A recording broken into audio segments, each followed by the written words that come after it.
October edition. Won't you join me, my lovelies?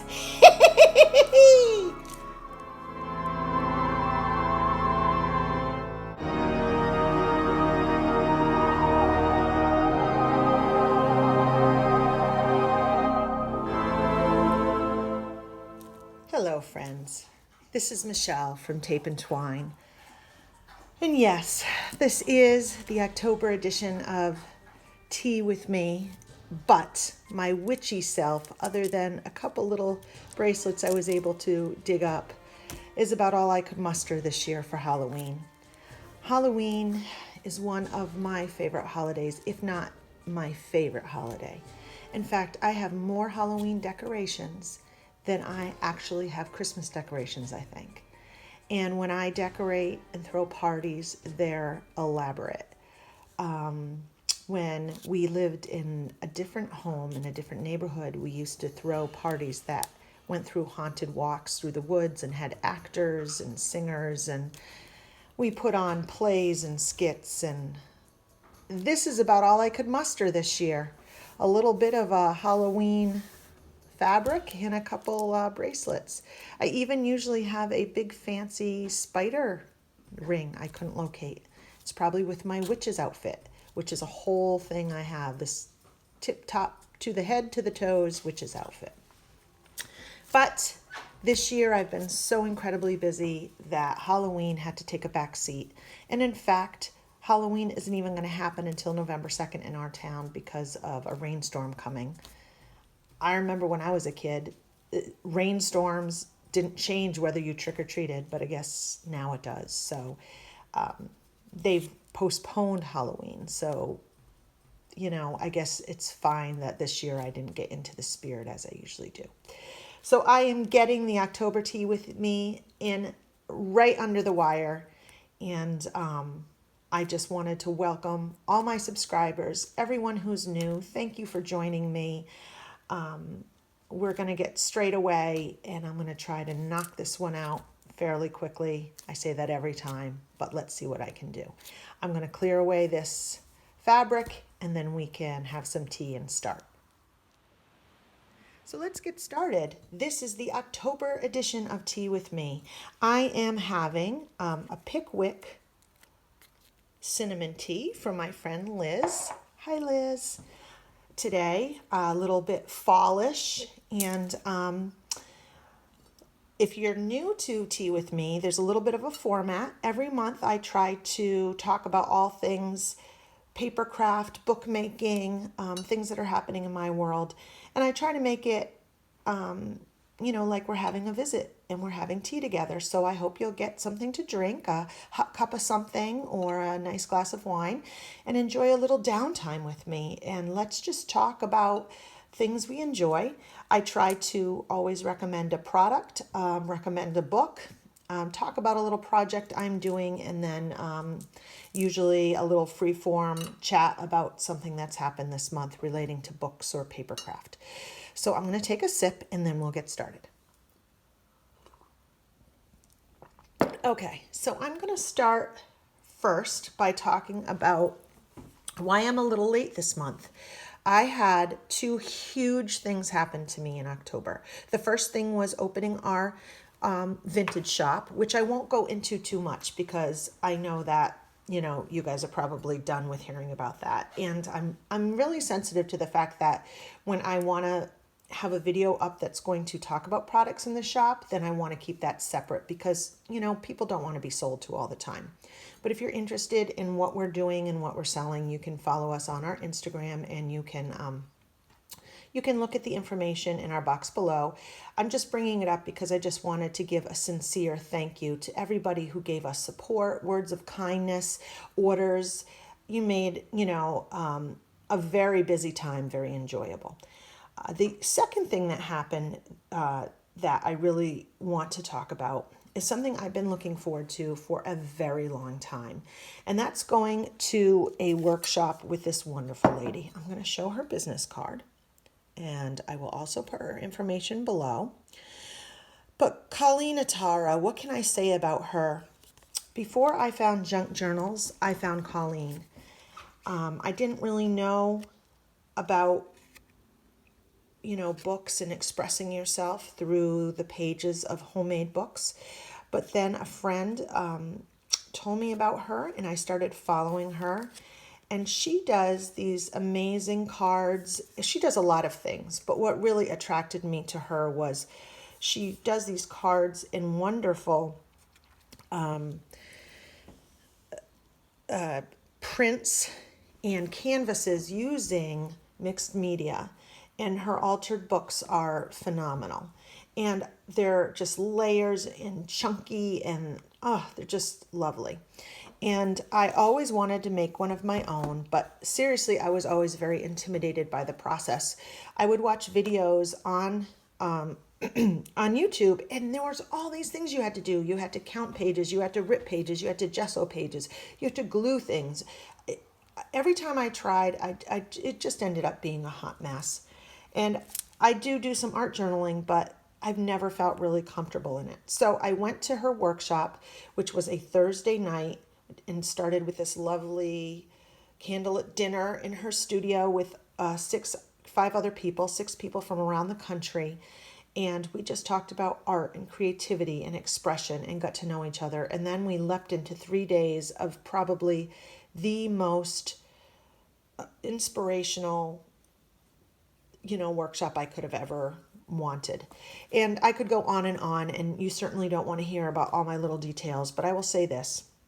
Workshops are such a wonderful way to make a new community and to really learn new skills while soaking up the creative energy of other people who enjoy the things you enjoy.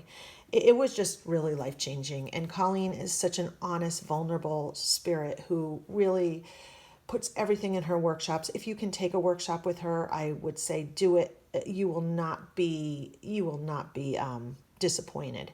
So I want to say hi to all the ladies that I attended the workshop with. You all are so close to my heart right now. And I want to talk a little bit about Colleen's process and what I ended up doing. So I took a bag of things, little happy mails, all the happy mails that had been given to me. I made a pouch of all sorts of little gifts that all of you guys have given me. And I used a lot of them in here. In fact, my friend Sharon sent me, let me see if I can get this right. She sent me this little punched word haven, and that just spoke to me. And I wanted this, the weekend I was with the women and the Colleen studio, and this book to me, my safe haven for expression. And basically, Colleen's no-nonsense approach is basically just playing. And it doesn't need to be for anybody except for you. It doesn't have to make sense. It doesn't have to be pretty. It will oftentimes end up being pretty and sometimes not. And that's okay. And I loved the freedom. And I really want to talk a little bit about process versus product. And that's really what these journals are about. They're about the process of playing and expressing yourself through a medium or a set of mediums that make you kind of get in touch with yourself in a very authentic way. But you don't have to write all your feelings down for people to read later on in life. This won't make sense to them. It will only make sense to you. So this cover for me, I kind of came off of this, and I used a lot of little gifts. I used some of the hand made paper that Liz sent me, and some things from Sharon, and some textiles from other people, because my safe haven is this community. It's a wonderful community, and I get so much back from it. So we learned how to do a tape transfer, which is what this is. There's textiles, there's thread, there's metal, there's all sorts of things on this book. And then when you open it up, it's just layers of textiles and netting and charms and a feather I found the day that we went to Colleen's studio, and little baubles and things. I mean, it's really just expressing yourself through layers and things. This was also a little part of a happy mail. But Colleen's process is you don't do anything special to the book. You just start working in it. You do maybe the covers, the inside cover, and then you go to the first page and you gesso it the first page. You glue some pages together if you want. You rip, you tear, you sew. And and you don't even take it out of its binding to sew. It's really interesting. So on this page, you can see I covered all of it. You wouldn't even know this was a bird book. I'll try to post some of the pictures of what the before looked like. It doesn't look anything like the book I chose. And on here, I gessoed some of the page, but as you can see, I let some of the words and images come through. And even here, you can see where it kind of comes through. And this is ready for me to work in. It's plain enough. I could write. I could do whatever I wanted in it. And then this page here is sort of a junk journal takeoff. I've used some old ledger paper and some ripped things, some textile, some sewing.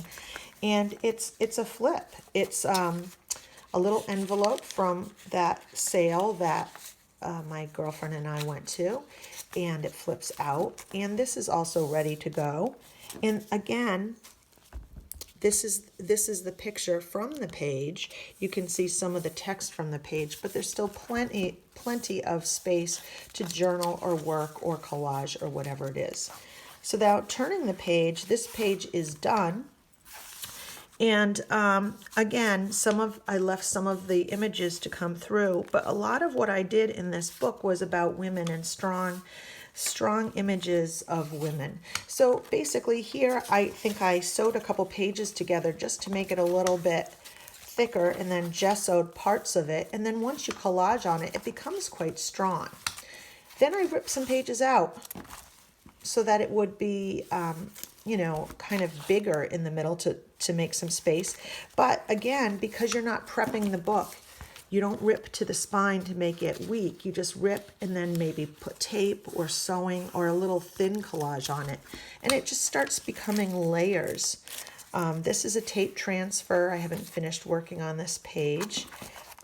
Tape transfers were so fun. It's going to change my world. It just like made my head explode.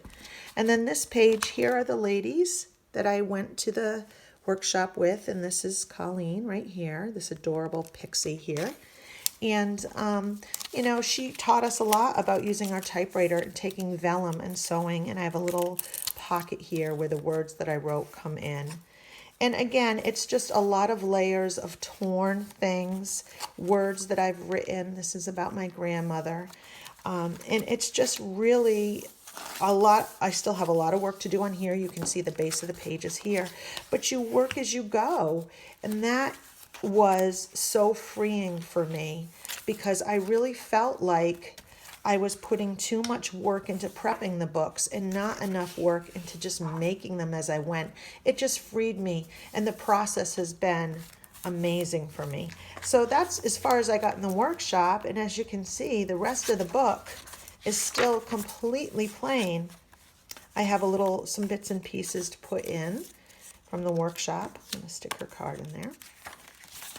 And then, I still even have the back page, but the back is done. I have a leather binding protecting the back because this book was completely broken. So this was the most fun. And I also made a canvas, but I don't have that here today. I may do more about this. I may show some pages and some things that I've made in this, but I will talk more about mixed media journals at some point. I just don't want to overplay that today. Thank you, Colleen, for a unbelievable weekend. You put so much effort into it, but also your honesty and the way you opened up to all of us. I don't think I'll ever forget it. Literally, it'll be 4 days that I'll never forget my whole life. And I want to say thank you to my travel mate, Emily, my artist friend here in Merrimack. She was delightful to travel with and share this experience with. So that's kind of that. Now, I'm going to do a little recommendation on a book. Now, every month I try to find a book that maybe you all haven't seen before, because there's so many beautiful books out there that will end up in the landfill or not being used. And I've said it again, I love the kits, digital kits people do, and the gorgeous papers you can buy. But I think books are such a wonderful source of supply that's my favorite supply are books. So that's what I tend to recommend. So I don't even know how I stumbled upon this book, but I found it on Amazon and I was about to use it. And then of course I find out that it's a hand signed copy and then it's worth money. So I'm not going to actually cut this one. And I think I would have had a hard time anyway. It's so beautiful. So I ended up ordering a copy from Thrift Books yesterday and it's on its way. The crazy thing is this book is huge. I mean, it's huge. I want to say it's got to be close to 12 by 12. I don't have a ruler here, but this is almost like a full sheet of scrapbook paper, just the size of this book. So think about all the material that you have. And I think, let me see how many pages it is, if it even says it. I don't even know. It does. It says 164 there, so I bet you there's about 175 pages in here. That's a massive amount of material for like less than $10. So Robert Bateman is a naturalist and he's passionate about conservation. And he is a painter, and a lot of his work looks like it's from the 70s and the 80s.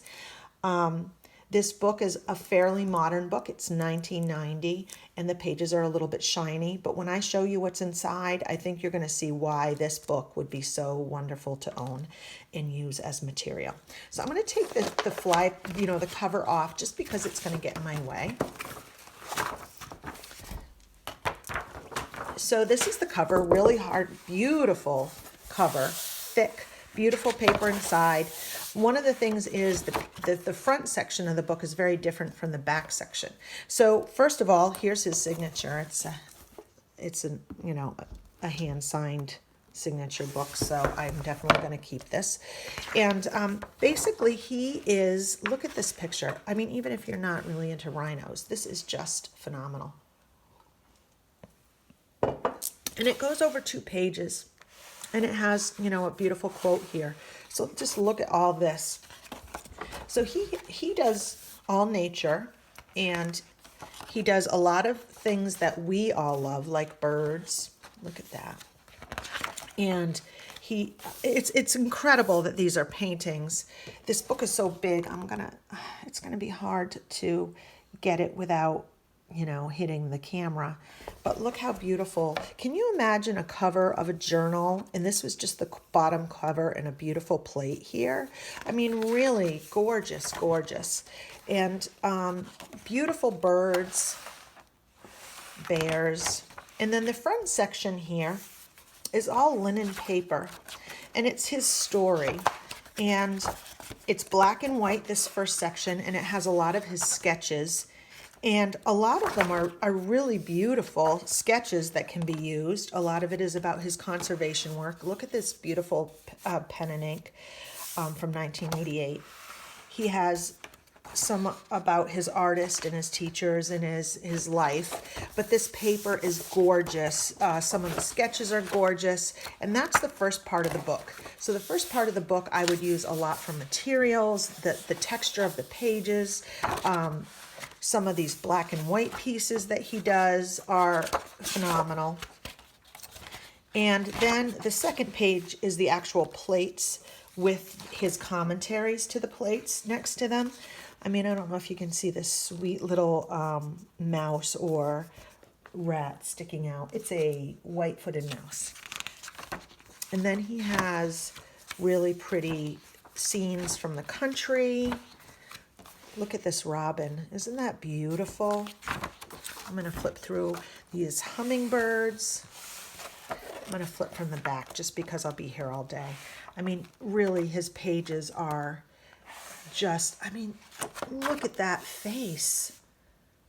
I mean, that alone on a cover would stop you in your tracks. This beautiful one here. So they're all different sizes and can be used for sections of it. It's got a sheen, as you can see, but it's not really, really shiny. You could probably put a little matte spray or Mod Podge on it to dull it down. You could even enhance it with some eco dye inks and things if you used it on the cover. But as you can see, it's just the most beautiful book. I cannot even fathom that you can get this book for under $10. So, right now I've found it on Amazon and Thrift Books in the United States for less than 10. Not sure where it is in other places. But you know what? I totally recommend this. The pages are thick. The papers are diverse. The pictures are diverse. They're luscious. And as far as material goes, you just can't beat it. So again, this is Robert Bateman, an artist in nature, and it is, I think, from 1990.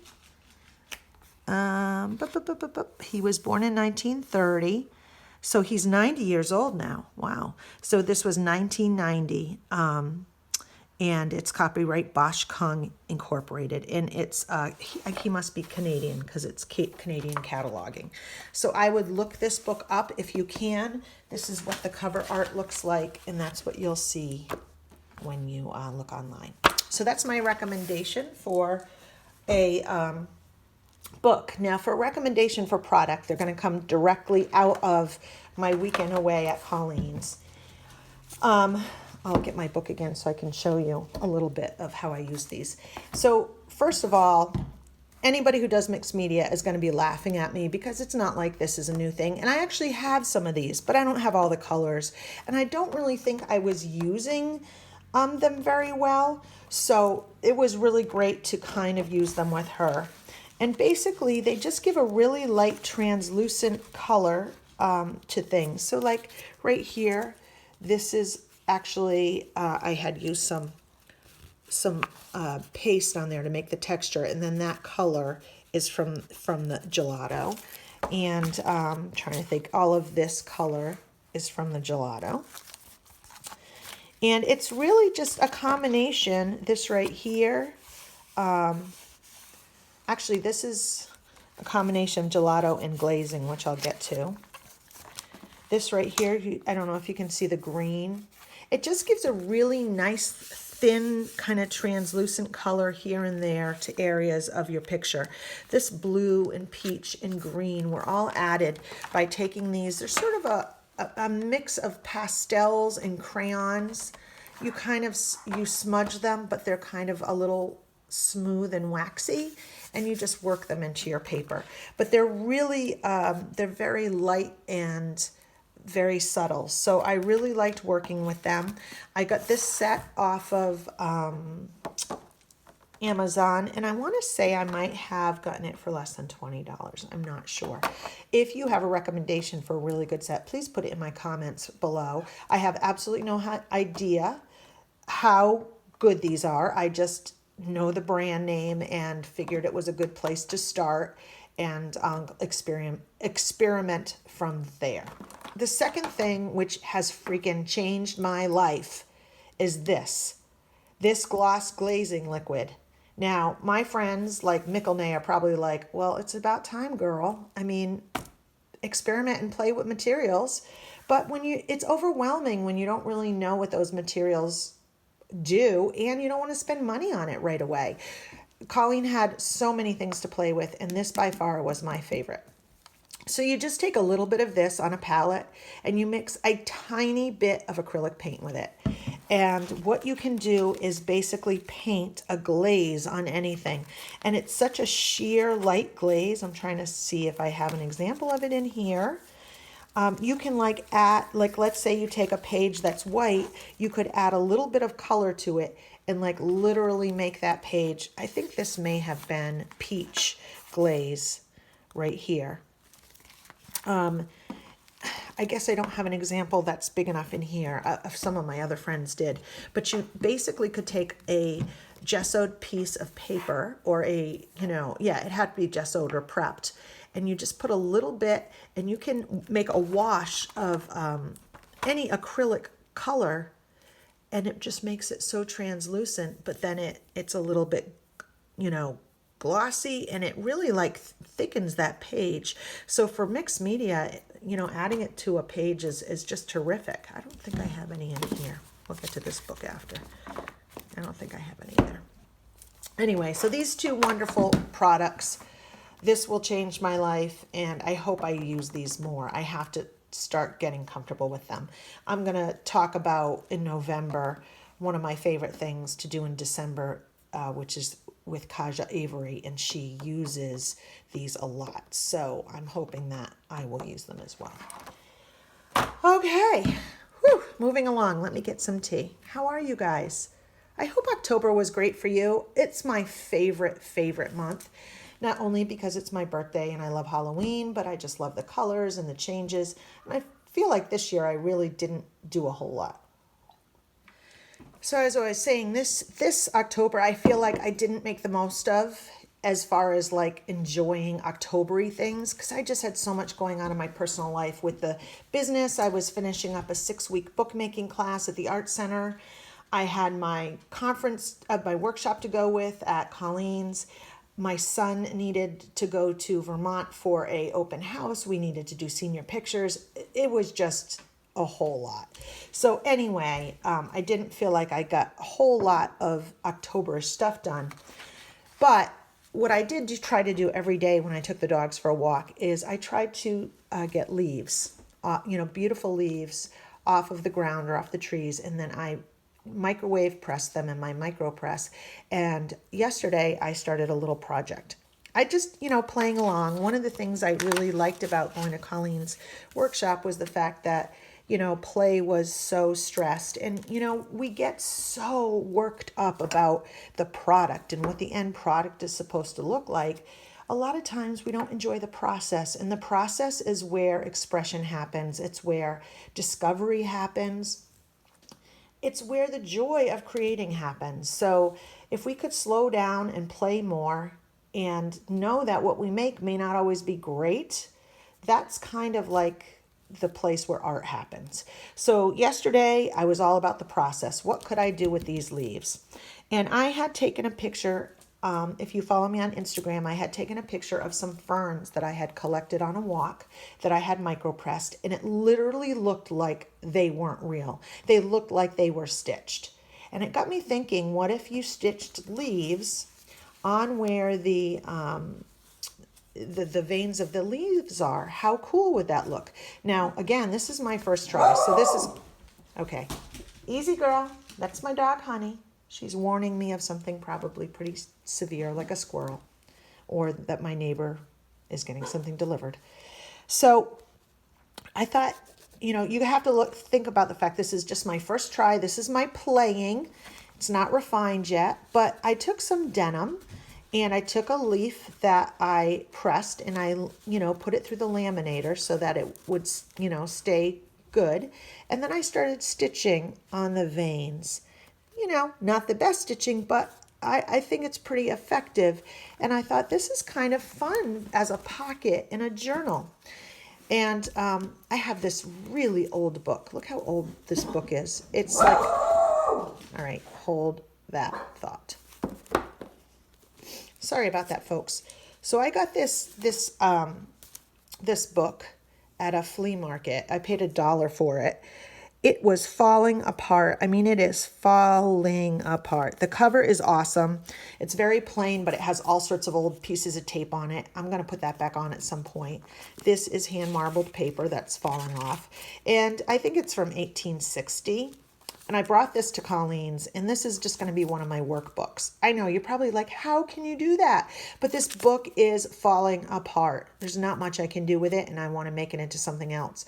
So we treated it with some thick glaze so this doesn't get any worse. I put some gesso on some areas that needed a little bit of work. I'm going to probably add some pigments to that. But the reason I'm talking to you about this is because I did a little piece in here that I wanted to keep. Again, this is that same process that Colleen taught where you just start working in the book. You don't take time to prep it. All I did here was gesso the pages and start working in them and sewing in them. And I'm keeping the cover off because it's easier to sew on my machine using it. So anyway, these pages I like, so I'm not doing anything to them yet. And then will end up being a pocket. I just gessoed this yesterday. But I frayed this denim, and I didn't sew on this one on the actual veins yet. I don't know if I will, but I just wanted to sort of see what kind of how this would look, and I think it's kind of cute. Imagine if this was a pocket or even on a cover. So this is just sort of an idea I'm playing with. And to dovetail into that, I had a few leaves that broke, and I was going to throw them away, and I thought, you know what, I'm not, because they reminded me of pieces of stained glass. So I put them under lamination and then just started running them haphazardly through my sewing machine. Do you see that? Sorry for the light. And I'm thinking it could be very effective layered on a piece of paper. It's kind of cool. And depending on the kind of paper you get is the effect you get. So imagine if you had some textile under there running through there too, and some different color thread. I found these really cool vintage buttons. Just putting some buttons on there would really add to it, like little things. You could really make a really beautiful design. If you put it on a darker one, you can really see all the threads. But again, it's a very different look than the light, which I think the dark enhances the thread and the light enhances the leaves. So you know what? You could do a little of both, right? Like, what's to say you couldn't do a little of both? But again, this is just something I'm playing with, an idea I'm playing with right now. And I just sort of wanted to share that with you. So let me see if there's anything else that I wanted to share today. I talked about Colleen, about the store, about my products, about my journal, about my project that I'm playing with right now. Let me see if there's anything else that, I also wanted to just quickly say thank you to all the people who have talked to me about this book. I am trying to figure out what it is and whether it is, I think it's handwritten, but it's such a strange book because it's got a title back here that I think somebody translated for me today, that it's something like Letters Volume 2. But what they're the letters of, I'm not sure. There's a name written on the side of the book, and I know who the book was given to in 1843. This paper is so beautiful, and if you can see, there's like lines that were used to keep the writing straight and on margin. And it's just the most intriguing book because it's just pages and pages of this, and nothing's different. You know, every now and then there's some numbering, but what are they saying? What are they writing about? I don't know. It's old German, but it looks like it could be Bible related, that they were writing about the Bible or putting letters from the Bible in a volume. And another one of my friends did mention it looked like that's what they were doing. And this right here, I wonder if this is about that. So I'm still trying to solve this mystery, and if I find out any more information, I will post it on my Instagram. So my dogs aren't going to cooperate. I'm going to be doing another video soon because it'll be November. Thank you, everyone, for your ongoing support, your love, your comments, your friendship. I get so much from this community. And just be kind to yourself. Keep playing. And I will see you in November. Thanks for hanging out with me and having some tea. Take care. Bye.